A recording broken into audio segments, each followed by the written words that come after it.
Welcome back. You're still watching Channel Sport this morning. And today, it looks like on the election show. Cecilia? Yeah, that's the way it is. We're going through the list of those candidates who won and those who returned unopposed and all that, who didn't really have to stress themselves. No, you can just go through the remaining of the list again. You still have more federations. We stopped at Olagunsoye. Inilola. Interesting. Our former governor of Oyo State now is the president of Nigerian Golf Federation. Boye Oyerinde. That's a squash. Yeah. Then Babatunde Fatai Williams returning is swimming. Okay, that's good. He's been there for a long time. You know. Dayo Akindoju of tennis. That's interesting. You know. You have a Neko Adeyemi, chess.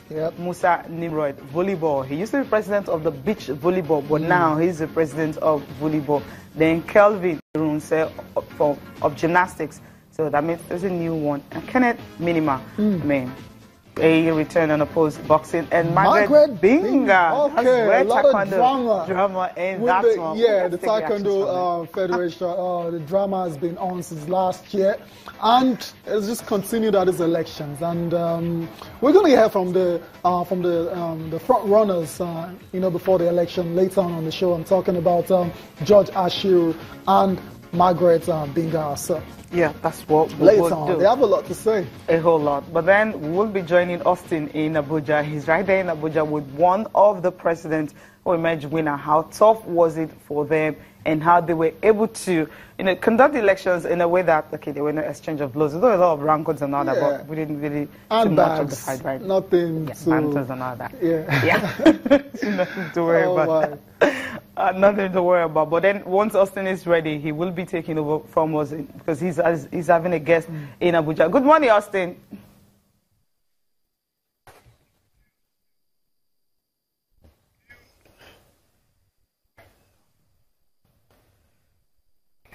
Hello, Cecilia. Hello, Tayo. I've always been ready. Ready since yesterday. I was still ready, monitoring everything going down at the National Sports Federation's elections because, of course, you guys know after the action comes the reaction. So I don't think it's over. It's not over yet. A lot of talking points still coming up. But Cecilia, you were right. So you said some people exchange blows, but some other federations, it was very, very peaceful. Table tennis, cricket, they didn't make so much noise. The elected new president. Squash was also one of those sports that didn't make so much noise. And we have the new president, brand new president for squash in Nigeria. His name is Boye Oyerinde. He's with us right here in the studio. Mr. Boye, good to have you on Sports this morning. Thank you very much. Okay, what a process we had yesterday. What was the electoral process like for squash? Well, it was quite good. It was quite good. We didn't have as much noise as we had from some of the neighboring voter process that were quite close to us. It was quite transparent. It was quite good. The process itself, in terms of the challenges, absolutely tough. Wow, absolutely tough. Tell me about it. How close was it for you? Was it landslide? Was it a difficult win? Well, it came out at 33-16. Okay. I don't know what you call that. It's a landslide.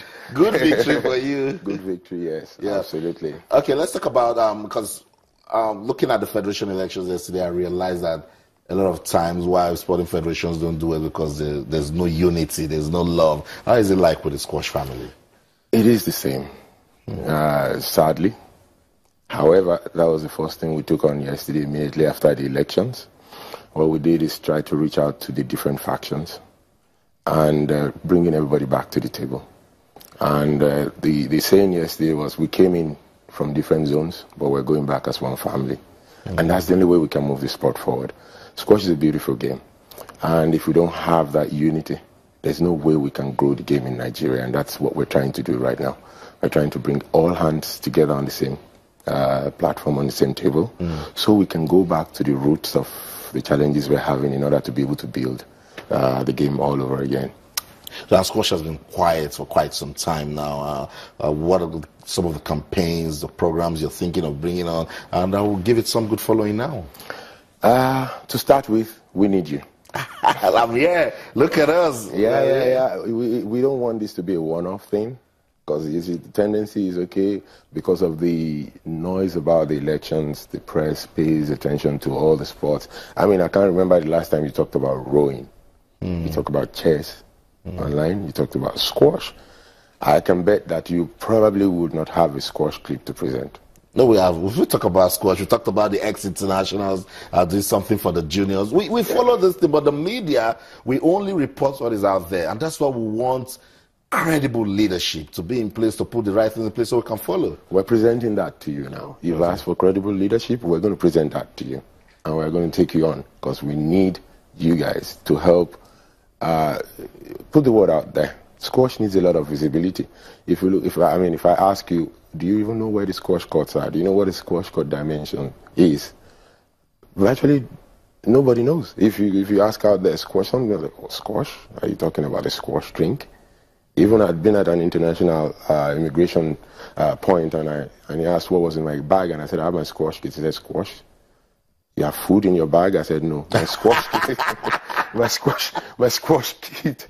And he actually sent me to be investigated. Before the guy said, oh, you have a squash kit? Yes. I said, I play squash. Yeah. So even if at that level is not that visible, you can imagine what we're talking about. It's one of the reasons why it's not an Olympic sport. But we're working on that. And part of what would help promote that is visibility. We need the press on our side to be able to project the game. Now, our main focus right now is our grassroots program. And this is going to reach out to as many schools across the country as possible. We're covering as many states as we can. We do not have enough infrastructure to support that, but we are right now taking stock.